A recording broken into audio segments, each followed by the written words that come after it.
and yeah, like, wanting to do it for 10 years. So like, yes, I finally have the confidence to do it. So thank you all. Great. That's so good. That's outstanding. Great. Well, congratulations. Thank That you. is huge, Anna. Like huge. 10 years? Yeah, I chickened out the first time, Stephanie. I made myself mentally sick and physically, and then I was like, My this time I'm gosh. ready. I can do it. And Yeah. It thank sounds like it was Wow. made for you oh, thank you. because I bet you'd be just so good at that. Oh, well, thank you. I love connecting people to nature, as you all know. So Yeah. Yeah. yeah, I got to do a presentation about frogs and salamanders, and I just love that thing. So I'm like volunteering with that right now. So I just did that today. I was hopping around looking at little fairy shrimp in the vernal pools. So Oh I I my love that kind love of gosh. it. thing. So thank you Oh for my gosh. doing that. I just love that. I just love when people are passionate about something and it's something as beautiful as a frog and a salamander, which we never really stop to observe that. And it's so beautiful that you do. That's so great. Well, That's thank you. I love that. I love that when we can appreciate those things in our lives, in the world, right? The beauty of nature. Yeah, And, when you're connecting people back to nature, it's such a wonderful thing. That's thank you. great. Nice to see Hi. Elaine and Michelle too. Hello. Hi everyone. Hi Elaine. Hi Michelle. Hi. We're just welcoming Anna because we haven't seen her in a while. So we're just kind of saying hello and catching up. And Stephanie, I thought you were still doing your course. Are you done your course now? No, it's No. just, I think the time has changed in the UK. Their Oh, daylight savings right. time is delayed, or not delayed, like whatever. It's a different time Mhm. than we have. And Oh, so now that it's at a different time, the hour is different. So of all the Yay. hours in the week, it was the exact same hour as this. And I wanted to do it live, but now it is the hour beforehand. So perfect. Yay. it's so Okay. confusing because it'll Yeah. revert back soon and then Yeah. we'll be the same. Yeah. I know. Except in BC where we're never going to change again now, which I just can't even wrap my head around. Oh, they Yeah. changed it, Kim. Wow. Yeah, we're staying on daylight savings time all the time now. Yeah, I wish they would do that for us too. It's such a pain in the butt, really, honestly, Yeah. you know? So anyway, okay, well, it's great to see everybody again. And so last week we talked about pragmatic perspection, right? And we had a great conversation. It was really interesting to take a look at what that is about. And if you missed last week's session, I really um encourage you to take a look at that and to even read the academic article on it as well and our toolkit that we created as well. And what I've done is I have created a 2.0 from the toolkit. So I changed some of the things in the toolkit from last week. And so if you want to, there's the toolkit, there's the link to the Google Drive so you can download the toolkit for today. And I've updated it to add a few more things, and I made a change to the case study that we're going to cover as well, so that we can go through. So let me just take you through. Are there any questions from last week that we want to explore before we move on to today is what we call our practice, right? Um, our practice session for today. So is there anything that you want to ask about last week's stuff? Elaine, go ahead. Yes, I loved last week's session and I want to re-listen to it. And I just want to say, Anna, welcome. It's so good to see you. And I love your collages. And Stephanie, your haircut is Oh, adorable. yeah. Loving it. And Michelle and Kim and Louise, is so lovely to be with you guys again today. Lovely Okay, being with thank you you. too, Elaine. Thank you. Thank you, Elaine. Oh my gosh, you're always so lovely. All right. Okay. All right. So let's get into our practice lab for today. And okay. All right. So again, we're continuing on from last week where we were talking about adaptability and we were talking about pragmatic prospection. Now we're going to talk more about adaptive performance in the practice lab. So what does that mean? So we started with the progress principle, progress. What, I said an American thing, I don't know.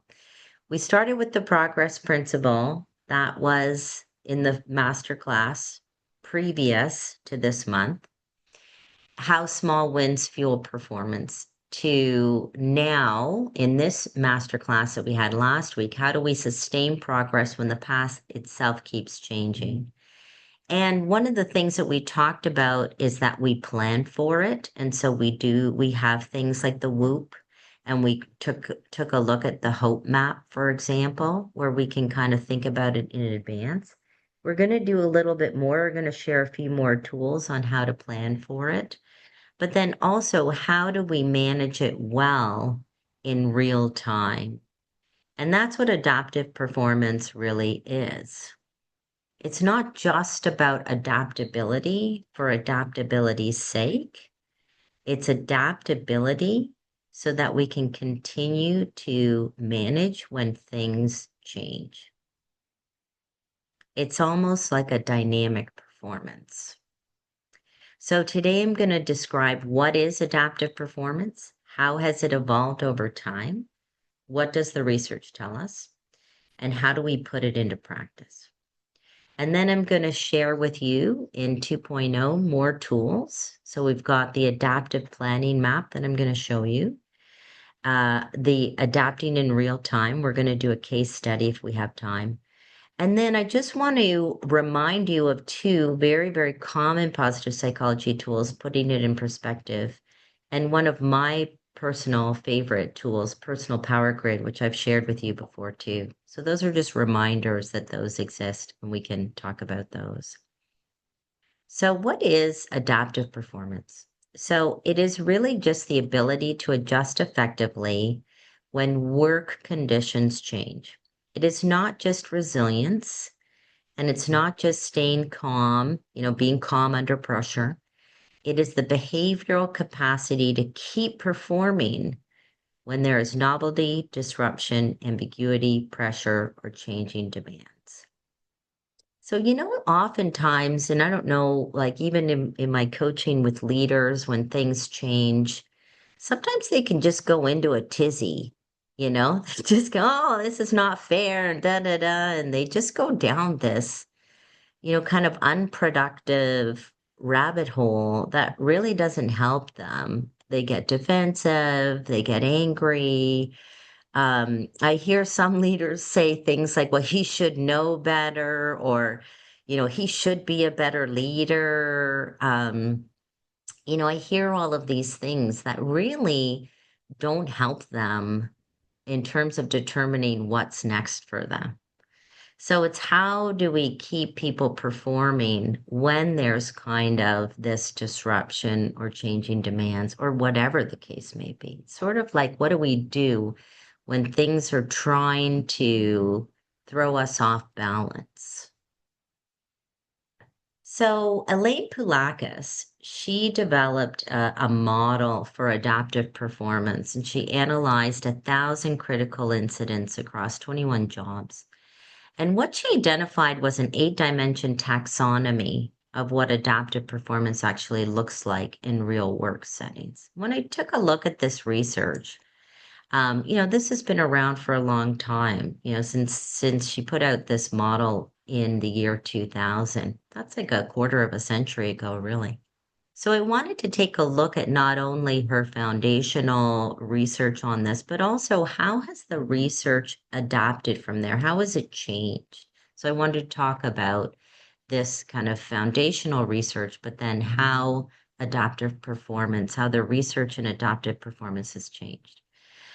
So adaptive performance is really performance under changing conditions, which again, this goes along this whole theme of positive psychology 2.0. How are we helping people be adaptive in this kind of world where things are constantly changing and change is the new normal, which we've been saying that for 30 years. But that, AI is accelerating the speed of change. And so I think this idea is really an important concept to think about. And so when we think about progress, it really explains how momentum is built. And adaptive performance explains how momentum is maintained when the environment won't cooperate. And a lot of the times the environment doesn't cooperate. So here are the 8 dimensions of adaptive performance that Pulakis puts forward. Handling emergencies or crisis situations, but being able to do that with a calm reserve. So being able to handle those crisis situations, sort of calm, even in the case of an emergency. Handling work stress well so that it, again, doesn't throw you off. Solving problems creatively rather than letting problems derail you. How can you solve them creatively? Dealing with uncertain and unpredictable situations. I had a situation just this week with a leader, and he was describing that there's a lot of, he's noticing he has a very large team. And he's noticing that there's a lot of conflicts going on. And so when I had him describe the scenario, I said, well, give me an example. I want to hear, about the scenario. And he said, well, you've got, they're engineers, right? One of them inputs into the other one, but the other one gives him the variables. So this is a programmer, and this is a guy who's designing the system. He needs the programmer to do certain things for him, right? So the programmer is saying, well, if he's not giving me, he needs to make a decision to give me a final data number so that I can work with that. And he's never making that decision. So I can't, I got to guess and do all the, and then he has to redo it and redo it and redo it. And it's really frustrating for him. And this guy over here works in an environment where he never really has one answer. Like if it's one answer, he's got to talk to 10 people to see, and then that number might change. So what this guy's asking for, person A over here is asking for, is impossible for person B to deliver. So how do you resolve this conflict when you've got this constant ambiguity that's going on? And so what I talked to him about is person A needs to be flexibly thinking in, hey, the answer could be in this range, or in this range. And if it's in this range, what would he do? And if it's in this range, what would he do? And if it's in this range, what would he do? And that it might change again. And that if he had this expectation of ambiguity, that he might calm down, that he might not be so angry and be in conflict with that person. So if we anticipate that uncertainty and ambiguity, then maybe people would have a much better experience of living in that kind of level of ambiguity. What do you guys think of that? Does that make sense? Does everybody know Gilda Radner? Yes. She had this phrase when she was going through cancer, and she called it delicious ambiguity. Oh, Because wow. she just said it was never knowing. And instead of worrying about what you don't know, because she doesn't know, she's going to live, she's going to die, she's going to be in pain, she's going to be suffering, she's going to be happy, she's going to be laughing. It was always embracing that delicious ambiguity. So I love that phrase. And it reminds me of her. And so she's got a very strong legacy behind her. Yeah. And it also reminds me of so I used to be an occupational therapist. I can't say that anymore because there's a college and I'm no longer paying my dues for my college. Um, but our model, it was very, I mean, there's a bunch of models, but one of the models we used was called the PEO model, like person, environment, and occupation. So the occupation comes into occupational therapy, and it's a very misunderstood field of study. So when you're working with someone who's ill, injured, developmentally delayed, mentally unwell, whatever the situation is, you can help with the person, right, to help them improve, so doing some therapy. You can help the environment. So, well, let's do occupation first, even though it's in a bit of a different order. The occupation, so the task, the role. So you're trying to eat. You can't eat. You can have a bigger spoon. You can have a plate that has like edges so that the food doesn't go off the plate. You can do, one of my patients had she was left outside in the winter and she lost all of her fingers and toes except for they kept one thumb, but it was black because they just tried to give her something. So how you like, okay, we're back in the day, right? Back before there was no cell phones, but like, how do you answer the phone, right? So I can put a piece of splinting material so she can stick her thumb in there and put the phone up. She can dial with this finger. You can use a different kind of phone that just you speak into it. The technology wasn't there, but now it's probably better. It is better. So there's environment, or sorry, occupation, the task, right? So calling on the phone, helping yourself do cook, whatever. And then you have the environment, which is the advocacy piece, right? You can have the small e environment, which is your home. So someone's had a stroke, they're unsteady, they don't have good balance, take up all the scatter rugs. We're, figure ground and making sure that things are really clear at night. Let's say if you have to get up and go to the bathroom. So that environment you can address to an extent because it's your home. But then the larger environment, like for people, let's say that have to use a wheelchair, what's their environment like, and doing some advocacy around the environment because it is not a disability friendly environment. So this work reminds me of way back in the 90s, early 90s, when I was going to school learning Yeah. about how those three things intersect. So I just Yeah. love it coming kind of full circle, and it reminded me of those couple of things. Yeah, yeah. And that really, so a couple things that you said there, Stephanie. First of all, delicious ambiguity. Because I'm thinking how to deal with ambiguity, but can we move people to actually, I love ambiguity. It's delicious. What does ambiguity bring to us, right? And to take it to a more positive place and a more positive emotion, can I see this as delicious rather than something I'm tolerating, something that is delicious? So I love that move. But also, I think we're going to talk about, so it's interesting how this model kind of overlaps on some of the things that we're going to talk about today. How does the person need to be more adaptable? What are the things the person can do? And the research is really showing us that it's the environment that can have a huge impact on people's capability for adaptability.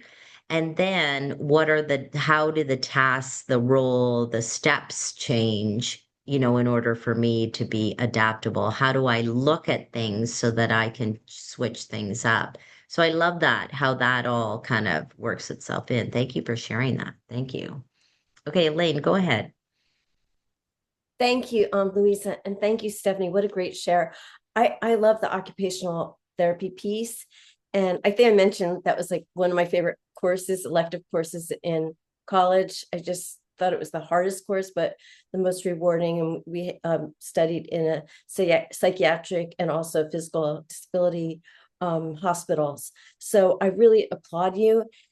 And I just want to say that your work really does prime for that adaptability because you're always helping, serving people to try and meet their needs. So good on you. And the last bit is that Martin Seligman, and I'm not like gossiping at all because he has said this in talks, that he did not pay his dues.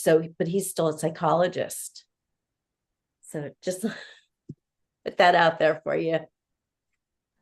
Okay, we'll try to edit that out of the recording, Elaine.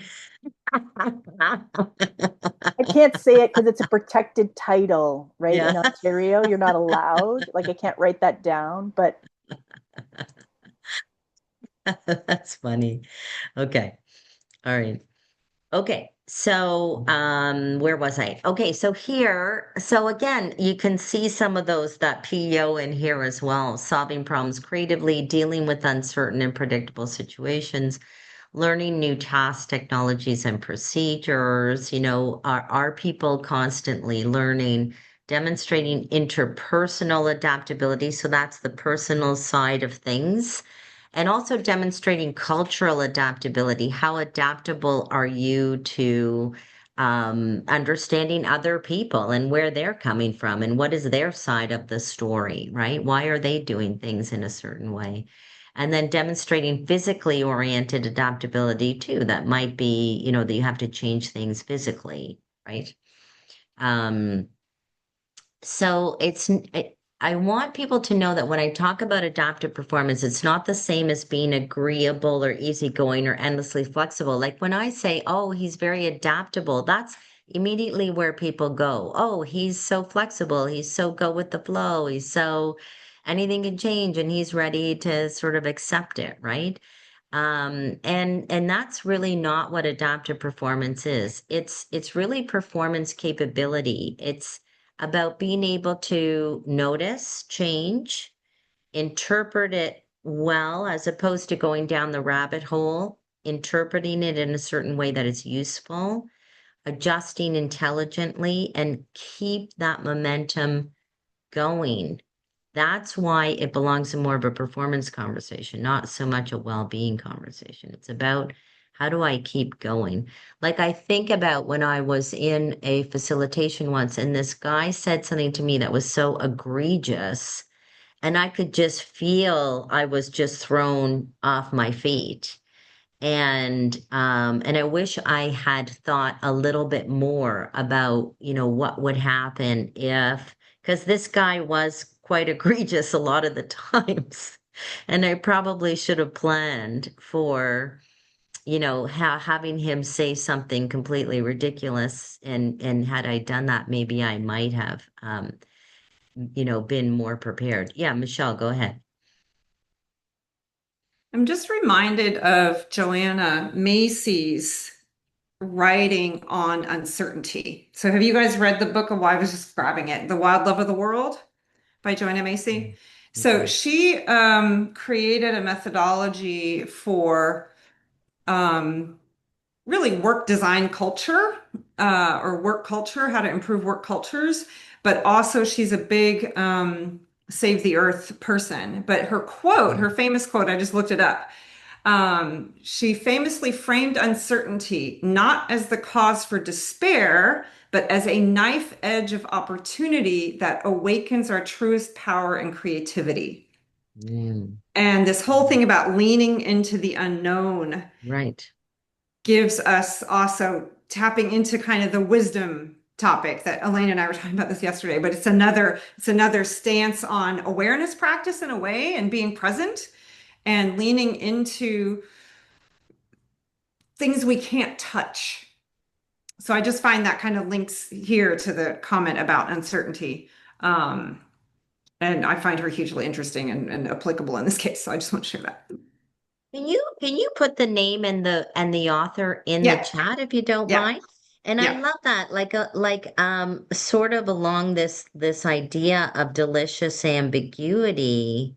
How can we teach our, people, leaders, teams, how to lean into the unknown? I love that, Michelle. How do we lean into the unknown? How do we lean into the uncertainty? That's really great. That's really great. Oh yeah, and Stephanie, go ahead.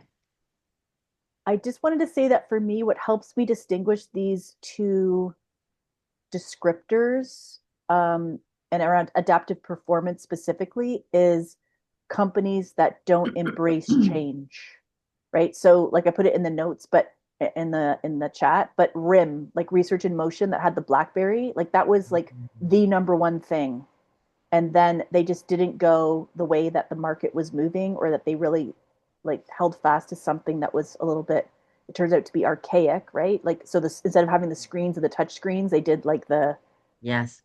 the keyboard, or Kodak, or different place, companies that, it's a Kodak moment, and then now no one even knows what Kodak is.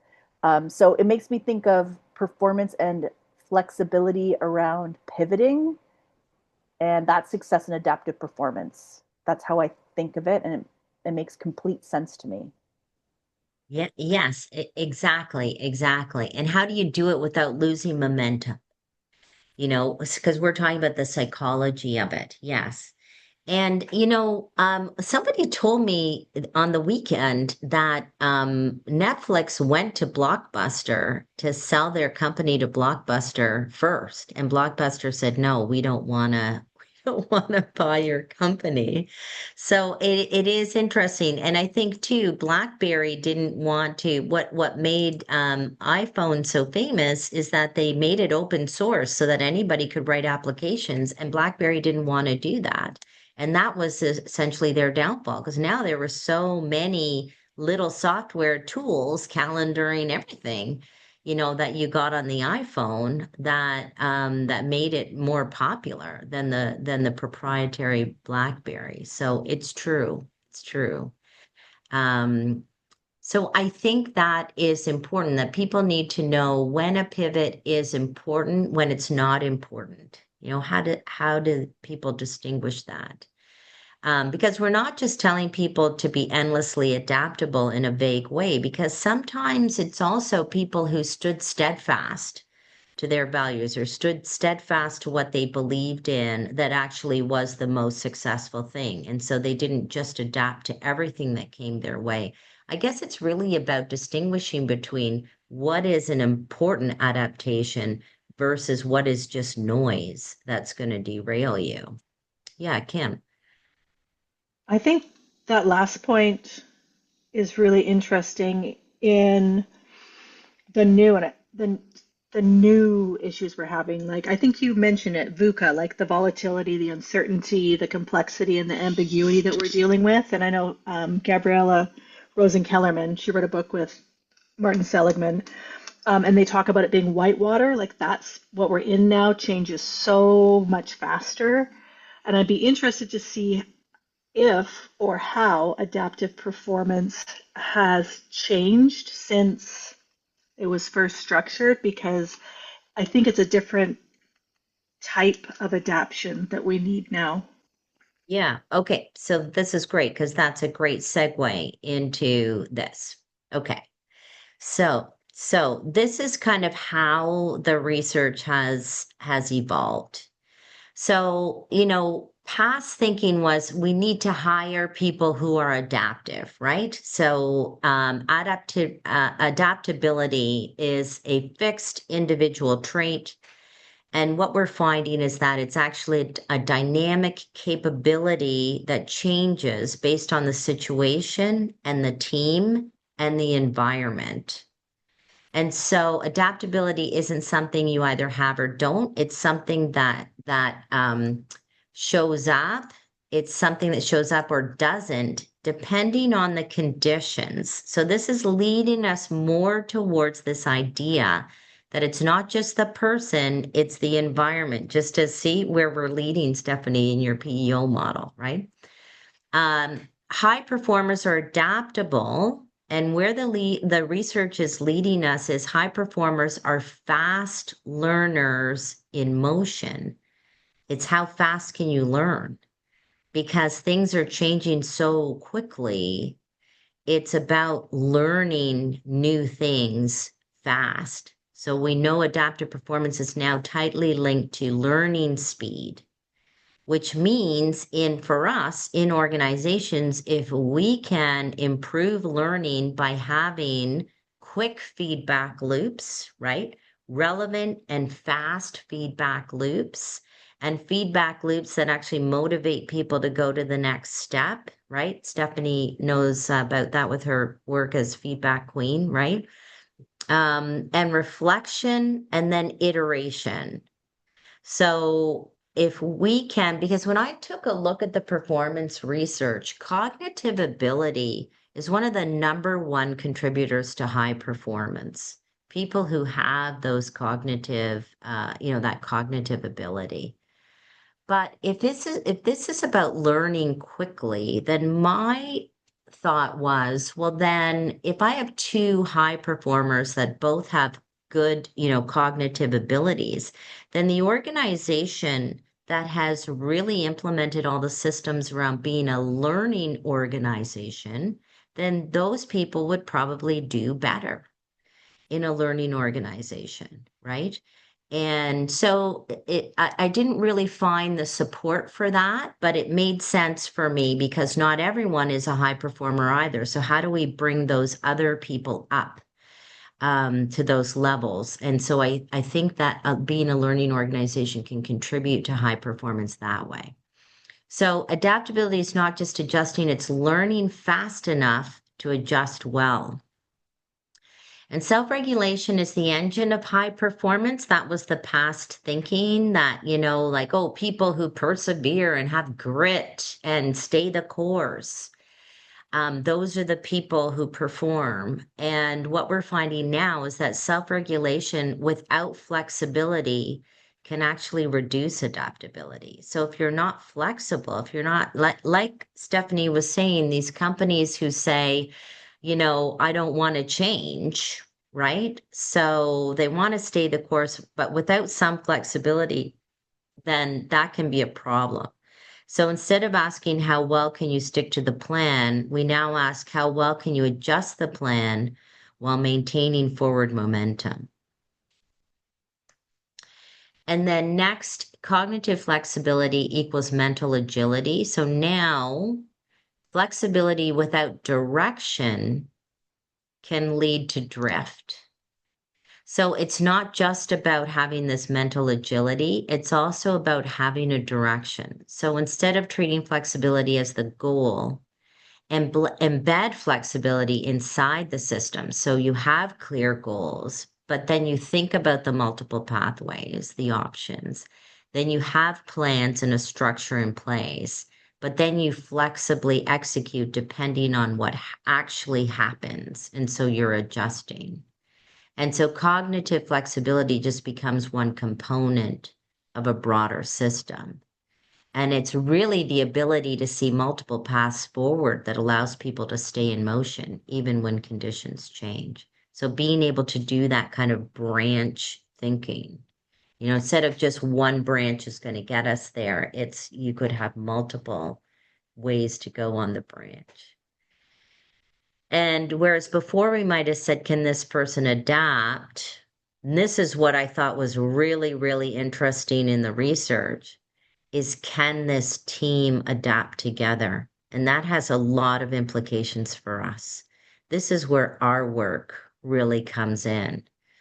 How do we create this shared understanding or a shared vision? How do we help people communicate under pressure and not start yelling at each other or having emotions around it? How do we create psychological safety? How do we coordinate adjustment in ways that keep the team on track? So adaptability, it's no longer just an individual skill, it's a team capability. What are your thoughts on that? Yeah, Michelle. I'm just reflecting on the teams I worked with from 1995 till 2010 in the former Soviet Union, right? I was based in Moscow and working with teams there. And the attitude towards adaptability is comes from survival and all these barriers that keep getting pulled up, right? And I only noticed this difference when I moved from Moscow to Canada and I'm at PwC all of a sudden in Canada, and there aren't any walls, right? And I felt like metaphorically, I was pawing at the air. I didn't have the wall to tell me, oh, figure out a solution. Whereas, when I look at all the adjusting to craziness in those times, it's because, and I'm thinking of people also right now in war, Right. right? How that it's adaptability of a completely different sort. And I'm just wondering where those learnings come into this more calm Western environment that I'm looking at on the screen in comparison, right? I don't know if my question is clear, but that's just what's coming up for me. And remembering the quick adaptability and flexibility to respond to a situation that was just constant in these environments, right? Yeah, I'm not sure I'm understanding your question. Well, that adaptability here, we're saying it comes from psychological safety, communication under pressure, coordinated adjustment. And in my experience, I've observed teams with extreme adaptability that didn't have those niceties. Right. Yes, Yeah. yes. And Got it. kind of where does that fit into the picture? But how do you know they didn't have those nice? You're saying they had no psychological safety and they were Well, still not a whole adaptable. lot. In those cultures, periodly, there's not a lot of psychological safety. So they kind of yelled at each other and embarrassed Yeah, each or do other and workarounds to achieve the goal, to avoidance. right. And yet they were still adaptable in a productive way. Yes. Okay, really interesting. Yes. Yeah, I don't know the answer to that question. Does anyone Yeah. else know the answer to that question? And I just think when you hear war journalists, I read a lot of books about war journalists have written and how they describe how they're adapting that's extreme, right? In their conflict Yeah. zones or whatever to get the story out and all of that. It's different. If you have a paper on that or something that can describe that, I would love to read that I don't have a to paper. see. I'm only remembering experience. Right, right. So I think I'd have to Yeah. sort of take a look at the real scenario Yeah. and see, like, were these things actually, like for example, even in war, you've got a shared vision, win the war, like kill the enemy, like that. They have this bigger vision, this bigger purpose, right? With all of that, right? Um, so I don't know. I'd have to sort of dissect it depending on what it is. Um, yeah. Okay, but let me think on it and see if I can think on that a little bit more and find some research on that. Elaine, go ahead. Thank you, Louisa. That's so interesting. I'm just two things. One is so what an interesting background you have, Michelle. And I got to work with the Soviets, actually welcoming them here with the National Aerobics Championship. So I'd love to compare notes. But I was wondering around the point of the team, how satisfied do you think the people on the team were? I mean, you said they were meeting their goals, but in terms of like the team dynamic, could you talk on that a little bit? Who are you asking, Elaine? You, Michelle, Okay. around, yeah. Yeah, extreme like satisfaction with the creativity that comes out of a difficult solution like that and feeling victorious Yeah. around. Yeah. Yeah. And it's interesting because that's where you wonder where the culture comes in, right? Because like I worked with a company here in Canada and the mother company was a German company and they had a subsidiary here in Canada. And every time they had to interact with the Germans, they hated it because these people were so direct and they felt that they were rude and, uncaring. And the Germans were just like, well, that's just the way we communicate. Like so the Germans really didn't see this idea for them, it was psychologically safe because that's just kind of how they do stuff. Whereas if you took all of that and transported it to Canada, they were saying, oh my gosh, this is so psychologically unsafe because they're so rude and direct that we can't handle it. And so maybe that's something to think about is what is psychological safety in different cultural environments? Because if that's just the way we work, you know, like, you know, I was going to give an example that I think is completely inappropriate right now, but I'm just thinking of what I tolerated 30 years ago, and it didn't really bug me because I thought that's just the way things are. But now, if I saw that in the workplace, I'd say that's completely inappropriate and we should never be talking about that, right? So it's really interesting how cultural context can play a role in all of this too. Yeah, that's really interesting. That's really interesting. Let's think more on that. I think that would be good. Okay, and also past thinking on adaptive performance is that it's really adapting to change and really, today, the thoughts are that adjusting in a way that allows performance to continue is really about, what adaptive performance is. So it requires more structure, like decision frameworks and scenario planning and branching strategies and even planning for possible failure, like pre-mortems. Have you heard of this idea of pre-mortems? Mm-mm. Kim, you've heard about pre-mortems, and Stephanie. So pre-mortems are really about saying, well, I actually have an exercise that maybe we can do because it's got a pre-mortem in it, and maybe we can do that. Now, I have a video here, but it's 4:42. So, and I created this video using Notebook LM, just so you know. Hmm. And it is a scenario. It's a scenario of two people who, one has a lot of self-regulation, and the other one is very, very flexible, but without a plan. And how it's important to not just be flexible, but be, flexible with a plan. Kim, do you want to say more about what you just put in the chat?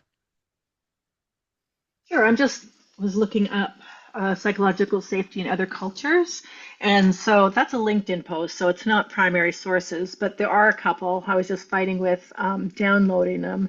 So I think the it is different in different cultures. Like collectivist cultures have a more not informal, indirect way of managing things, where more individualist cultures have that, one-on-one, I'm going to get in your face and talk about different things. So there is, and the research that Amy Edmondson and different people did was, US and North Europe was the main place where the status oriented places like China, Japan, or India, it might be the wrong way to go about it. So we just have to be flexible. Again, that lends itself to what you were talking about in being flexible in the approach and being aware of the people that you're working with. And I mean, I work with an organization where they're across different countries, and yeah, we have to be aware of that all the time. And I ask questions about culture a lot because they're even surprisingly just within Europe, cultures, are very different. And I think this is just a good point for us to remember that even if we're in Canada or the United States, like Louisa, I'm very English. I'm pointing Louisa out for a reason. I'm very English and very like reserved. I had a really good friend who was Italian, and I always thought they were fighting. And they told me they were never fighting, but I had a stomachache every time I went to her house for dinner because they were so loud and like intense. And my English brain, where we have tea and we never talk about anything, could not deal with over the table yelling and even though I Yeah, told myself, right, I had to like neural regulate all the time in that. But yeah, knowing it, like, oh, she's not lying. She really isn't mad at her brother. They're just passionate. yeah, yeah, So yeah. even Yeah. It's true. And Yeah, it's also, true. Kim, I mean, Canada and US were countries of immigrants, yeah. right? I mean, there's a lot of people that come from other countries and work here. And I've worked with physios or other healthcare professionals who are from China, as an example. Mm-hmm. And when you're in rounds with someone who's older than you don't talk. Yes. Mm-hmm. Like it's not allowed, period, end. So Yeah. there's just boundaries and certain, and again, the other thing too, I just want to mention, and I don't need to mention it here, but I just want to make the point. I did a lot of work in the past with interpreters and cultural interpretation and language interpretation. And so things have shifted because in the past we would have these cultural interpreters who would say, oh well, Italians speak with their hands and they're very loud and they're very XYZ, but Italians, right, they're not fighting, they're just very gregarious and they just love hard and they speak loud, and but they're not fighting. And so that was the way it was for a while, because there's certain, and I'm German too, and Michelle, hey, you grew up in a German family. Yeah, we're blunt, we're direct, most people are, absolutely. But I have the German heritage, but I'm also Canadian, and so there's elements of me in both. And so the shift has Mm-hmm. been to um, like that. There's this beautiful movie, it's escaping me, but it's like we are multitudes. The idea that, especially now with people migrating all over the world, marrying different people, having kids that are all completely different cultures and races and all of these beautiful things, it's everyone is their own culture in a way, right? Because not all Italians speak with their hands, and not all Italians are allowed when at the dinner table, and all of those things. So it's like this really tricky dynamic in that you want to learn about some general tendencies without stereotyping, but then also being mindful of not being like to, even when I used to oversee volunteers, you'd have the older volunteers say sweetheart to the teenagers, and they were very offended by that. And you know what I mean? So in a way, to Michelle's earlier point, it's easier when you just know the rules. You know what I mean? It's like, you're in Russia, this is how we roll, or you're in Germany, don't expect a pat on the back. Generally speaking, you know what I mean? Like, that's not how I Yeah. was raised. So, in a way, those boundaries of like how we behave, like, takes away some of the psychological tension because you don't have to worry about all these other things going on. That would be my Yes. hypothesis. I'm not doing any research papers on this, but I think there's something to be said for the ease of whether you agree with it or not, or think it's right or think it's not. I think it's crazy that you can't talk to somebody's older than you. That makes no sense to me. But if I'm in China, I don't even have to think that way because that's just the way that it goes. And you adapt and you survive, or you probably get fired, So it's so interesting. I just went off on a little bit of a tangent, but um Yeah. I really want to see this video. I don't know how long it is, Oh, but do like you? I'm so excited to see like what Oh, you did here. And now I don't know if anyone it's else wants to, but I do. okay. You want to see it? All right. I do. I just have to make sure that the sound is on. So let me share again. And I don't know if I'm totally in love with this video, but I thought it would be really cool to show you what Notebook LM. So what I did was I gave it a scenario. I gave it a scenario where I said, okay, one leader has high self-regulation and they're sticking the course. And, that's kind of has been known to be a lead into performance. But what can go wrong with that? And then, what can go wrong when someone else, person B, has a lot of flexibility, but doesn't really have a plan or direction with that flexibility. So I kind of gave it a scenario and then I said, create a video overview. And this is what it did for me. So here we go. So let's Picture two leaders, Sarah and David. They are running similar initiatives. Right out of the gate, everything is clicking. The momentum is there. They share the exact same professional DNA. Both are exceptionally sharp. Both are highly committed to their teams, and both care deeply about performance. But 6 weeks into the work, the environment breaks. A sudden market shift occurs. The primary assumptions they built their timeline on simply evaporate. When reality collides with the timeline, leaders fall back on two respected virtues: unwavering discipline or open-minded flexibility. Trusting these natural reflexes during a crisis feels like the responsible thing to do, but relying on them blinds you to the actual state of the terrain. Let's look at Sarah. She is fiercely disciplined. When the environment shifts, she decides they just need to execute the original plan better. She tightens control and pushes her team to grind harder. Over the next few weeks, a subtle decay sets in. The daily tasks get completed, but the work itself becomes less relevant. Sarah is highly self-regulated, but she is regulating toward a reality that no longer exists. David takes the opposite route. He prides himself on being adaptable. When the disruption hits, he pauses everything and invites the team to rethink their entire approach, welcoming every new perspective. Because David lacks an anchor, exploring options turns into a liability. Decisions bottleneck, direction shifts daily, and the team's clarity dissolves. You have two capable leaders. Sarah has direction without flexibility, becoming rigid. David has flexibility without direction and begins to drift. They ran entirely different playbooks, yet they arrive at the exact same outcome.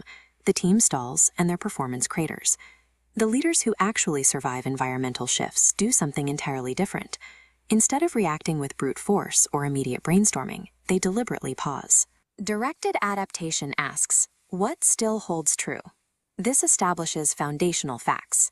Second, what has changed? You must map the new obstacles. Third, what outcome are we committed to?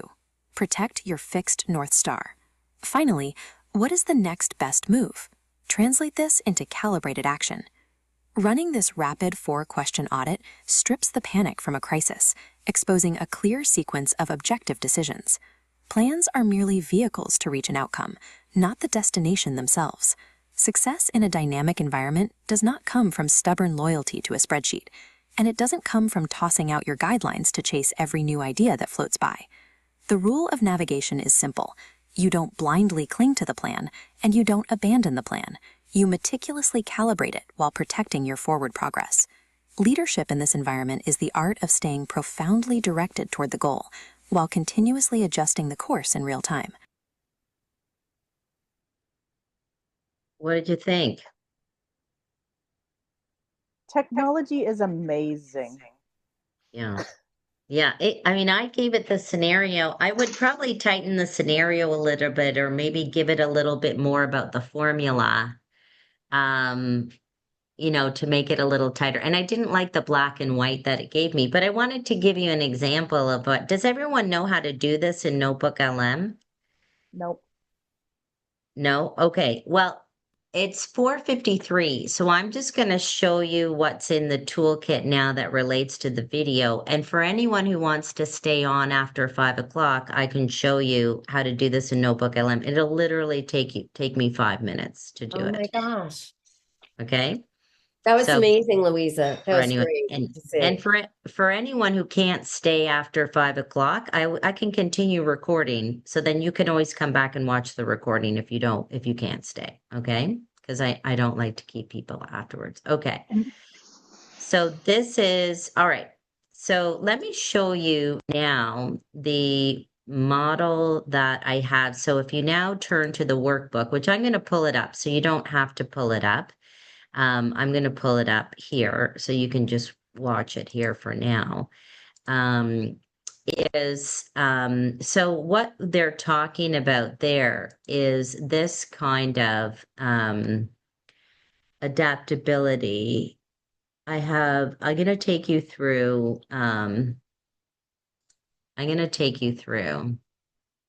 the adaptability map, which is a little bit different, but I'm going to have to do that next time. Let me make this a little bigger. Here, I'm just going to take you through what's in the toolkit on page 9. It's called Adaptive Performance, Adapting in Real Time. And these were the steps that the video kind of highlights there. Sorry, this thing is in the way. I got to okay, there we go. So first of all, when things change, and I have a case study that I wanted to take you through. So maybe we can do this, because I had a case where this actually happened, and where I was leading a cross-functional decision. It was a high stakes initiative. I had spent weeks aligning stakeholders, talking to stakeholders. I was 48 hours away from presenting a recommendation to senior leadership. And then suddenly everything changed. Legal raises a new risk. Finance challenged my assumptions publicly. And the operations people said, we can't execute this as planned. It was crazy. It was like, oh my gosh, this is nuts. And so I felt like people were starting to protect their own interests, and it just was like my immediate reaction was, oh my God, this is falling apart. This is terrible. This is awful. I'm failing. Like this is what was going on in my head, right? And with this adaptive performance model, the first step really is to say what's happening for you internally right now. So to be able to honor what's going on in your head and saying, okay, let that sort of, create space and take a pause rather than reacting and getting emotional and thinking about all these things, just take a pause, right? And then notice what is the reality versus the story you're telling yourself. So what are the facts? In that case, the facts are that, in fact, I had consulted with legal, right? They brought up something new. That's all. Like that was a fact. Legal just brought up something new that we hadn't found before. And what else? Finance had challenged some assumptions. So this particular finance person had different ideas than the finance people, the finance information that I had gathered.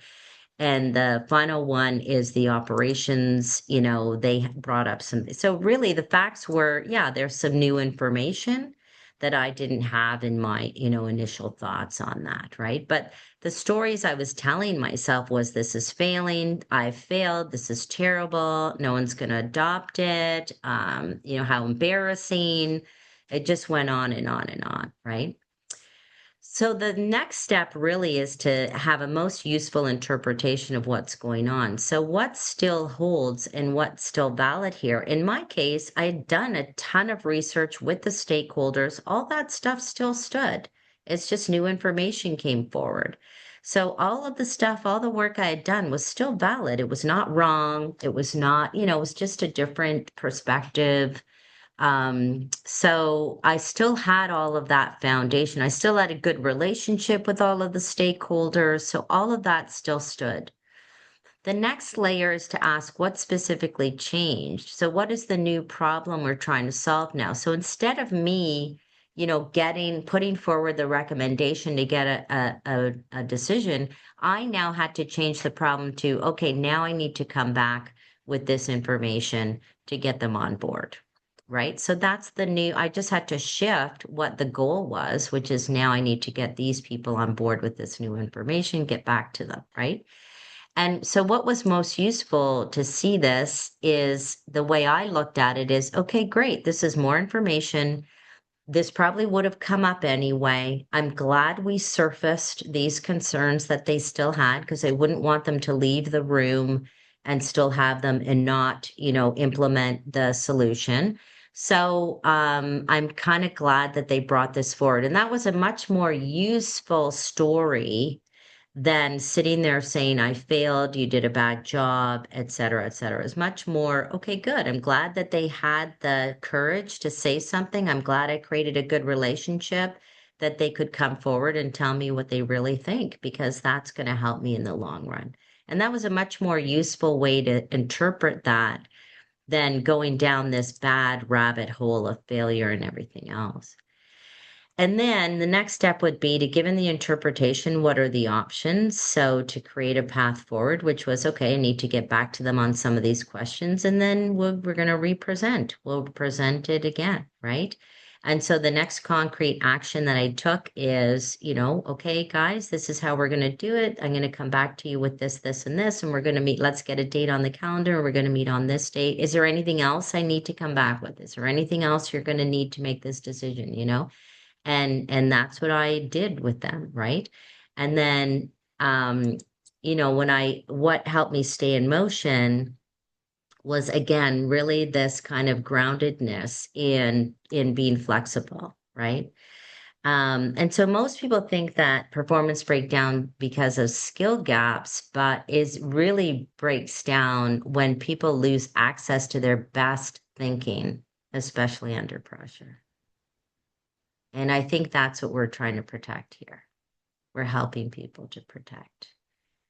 So what do you think about this tool? Because I think for most of us, we do this in real time. We just adapt. And what I was trying to do is make what I was doing that was invisible visible with this particular exercise. Now, I recognize that it's 5 o'clock, so I don't want to keep people anymore, but I'm going to take questions from Anna and Kim, and I'm going to keep the recording going. But go ahead, Kim. Yeah, thank you, Louisa, Or and Anna, everybody sorry. for, Yeah. yeah, Yeah. thanks for all Yes. the wisdom today. And yeah, I just think this is wonderful, Louisa, because it really helps us to like question those narratives and the initial like reaction, from the emotions. And I struggle with anxiety, so like uncertainty really has been hard for many years. But this is like a great approach to kind of shift that narrative to like, oh, what is still holds true, or what are they adding to it? Like, yeah, so this is like really great tools for myself mentally and at my workplace because workplaces change so fast. So these have been wonderful. So I just wanted to say thank you. Okay, thank you, Anna. Thanks so much. Okay, Kim, did you have a question? Did you? Well, I just wanted to recognize I really, really, really like that pause is the first step. That's what I've been implementing into everything I do, like this leadership course I'm teaching. We're talking about it tomorrow morning, about, that pause and that stimulus and the pause before the reaction, and how do you feel it in your body first and know when you're having that reaction, and then how do you regulate yourself. So I love that it's here too. Yeah. Yeah, I think that's really super important. Yeah.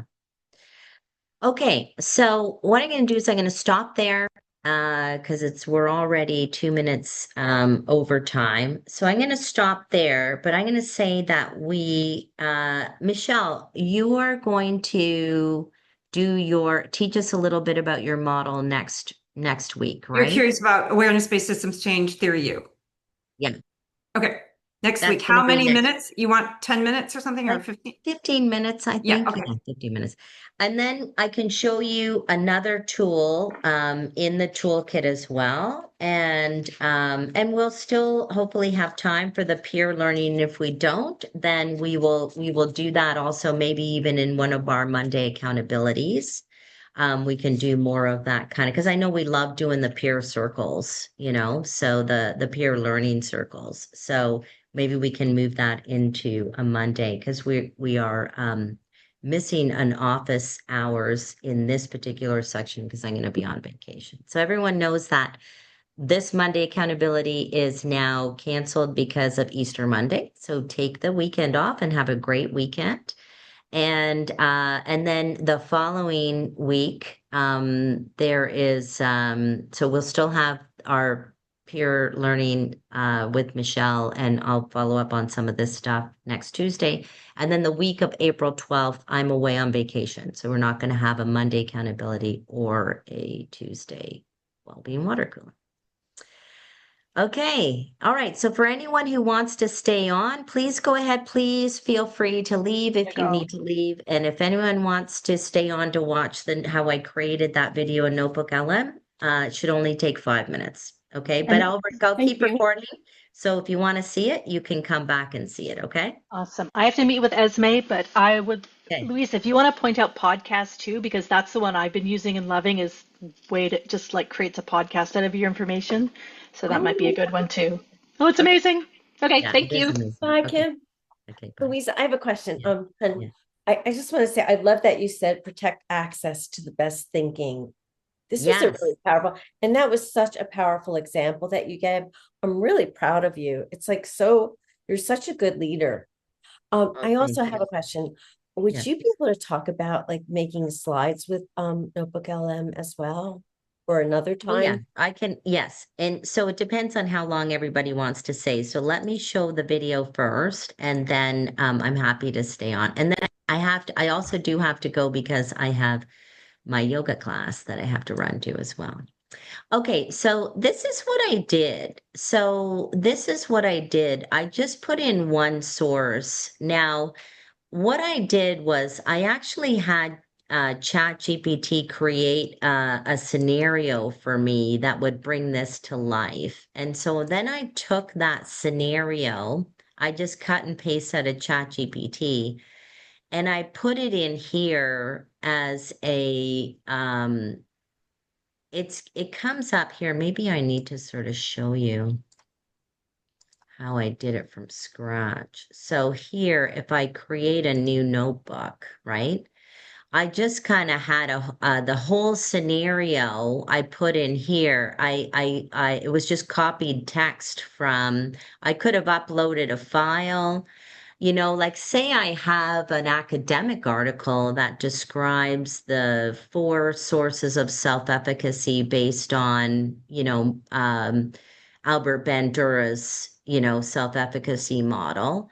I could upload that file and just put that in here and then do what I did in there, right? In this case, I had ChatGPT create a scenario and I just cut and paste that scenario right into here. And that's all I did for that one, that particular one. Wow. And so then what it did with that one, I can't, these pictures are in my way. So then with oh, sorry. So this I should delete now. Let's delete that, delete. And then here, what I did was, and then it kind of changed it. It kind of took, like Notebook LM kind of created its own explanation based on the scenario that I gave them, right? And I read it over to make sure it was correct, right? And I think I can change it if I want. I'm not sure if I can change it if I want to, but this is what they came up with. And then I just said, give me a video overview. I just Oh clicked my there gosh. and that's it. That's all I did. And it Ama- created the video. Amazing. With all the scenario examples, really, you didn't even put detail in there. It made it up. It made it up. Yeah. Well, Wow. Wow. no, I did give the names. I did give the names Sarah and David or whoever they were, and I did give the scenario. So it did have this. That's why I wanted to give a scenario because I thought I want the video overview with the scenario of Sarah and David, and and hopefully they're moving around in the video. I didn't like how it's all black and white, but that's what it did. It's great. Um, and then another time, what I did, and so that's all. So that's all that did. And then, okay, so here, for example, I did this to do an infographic, to do the 4Cs feedback model. And this is what it gave me. And it gave me this picture. And I just gave it the 4Cs. I said what the 4 points were, and this is what it created for me. And it's What just, I what love did you press to get to that, Louisa? that. Infographic. Mm-hmm. So you infographic and so you put the prompt in the Yeah. chat and then you press infographic. And if you want slides, oh my God, this Oh, it sounds does amazing. quizzes. I'm about to create a quiz, another one. So see, Cool. here I told it the care model, the 4-step framework, right? And then I wanted to, and then I didn't like the name they gave it, so I asked them to change the name, and then I changed a few other things here, etc. And then it just kept iterating new models for me until it finally got it right. This is Um, amazing. and I create, Louisa, do you yeah, know if you can so you have the paid version, I'm assuming. no. Oh, okay. Do you know if you can add in like your branding colors or anything like that, like to Yes. customize it in any way? Okay. Yep. Great. Yes, I'm pretty sure you can. I created this remember Oh when we my were doing, God. right, when we Yeah. were doing Positive Psychology 2.0, the Yeah. Notebook LM created all of that for me. And then I thought I did one too, the Hormozy model, the third wave of systems well-being.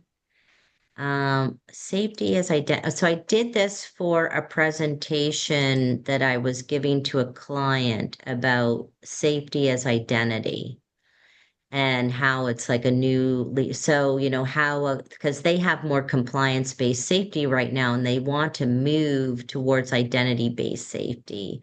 And I just put it all in and said, okay, well, this is compliance-based safety versus identity-based safety and what it looks like.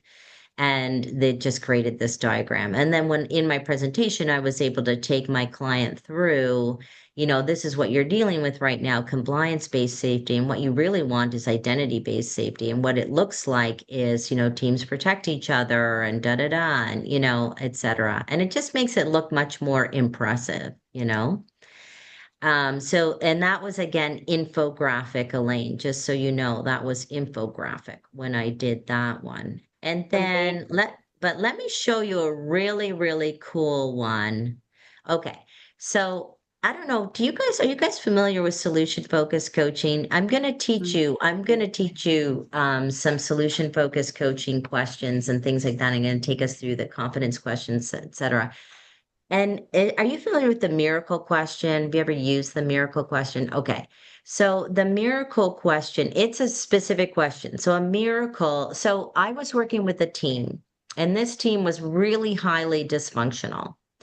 And so what I did was I took them through a visualization and I asked the miracle question. I said, okay, tomorrow morning, everyone on this team wakes up and this team is working so incredibly well together. I mean, you guys are a well-oiled machine. Like, this is the best team you have ever worked on. You're energized to see each other. You love the work. The work is getting done so fast. It's like unbelievable. Like, everything's working so well. And then you take them through, I took them through 8 different questions. And like the first question is, what's happening now? Like, what's happening after the miracle that wasn't happening before the miracle? And, they would write that down. And then I just got them to put a number 1 on that sticky note, and they wrote that down. And then the next question was, how is you I don't know. I asked all of the miracle questions. I have 8 different questions that I ask that gets at, like, how are your relationships? How are you feeling? What would you be doing now that this is happening? How would you know this miracle even happened? What's happening now that wasn't happening before? These were all the miracle questions. And what I did was I just had them put the number of the question at the top with their answer on the sticky note. And then I had them all like now put all your 1s here, all your 2s here, all your 3s here, and we kind of went through it afterwards. But then what I did was I just took all of that. I gave it to my assistant. My assistant gave me all the answers to number 1, number 2, number 3, number 4, number 5. So this is now what they think the miracle looks like, right? And then I just gave it all to Notebook LM. And then this is how Notebook LM kind of interpreted it, right? But like here's the transcript. Yeah, so here it is. I gave it the exact questions. This is what people said to answering number 1. Here's what people said to answering here. Number 3, how will you personally be different? And this is what they said: more energy, more willingness, more engaged, blah, blah, blah. Here's how they answer number 4. What is it about solving this problem that is so very important to you? I want to work for a winning team, make better decisions, blah, blah, blah. So these were all the answers that they said. Okay. So this is what I fed Notebook LM. And then I said, now create the podcast. Oh my gosh. All right. So today we're diving into something kind of cool, I think. It's about a team, right? Yeah. A team in a company. And their collective dream of a better workday. Like if they could just snap their fingers and have everything be better, what would that actually look like?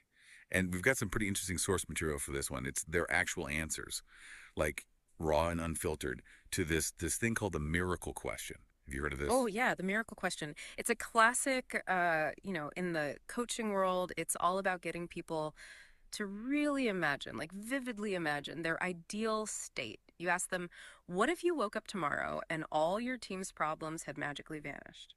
Poof, gone. What would be the first thing you'd notice? It's a great way to cut through all the day-to-day noise and get to the heart of what truly matters to them, Yeah, I get it. So instead of focusing on all the problems, we're kind of flipping the script and saying, okay, imagine everything's perfect. What's different? Exactly. It's all about focusing on solutions, not problems.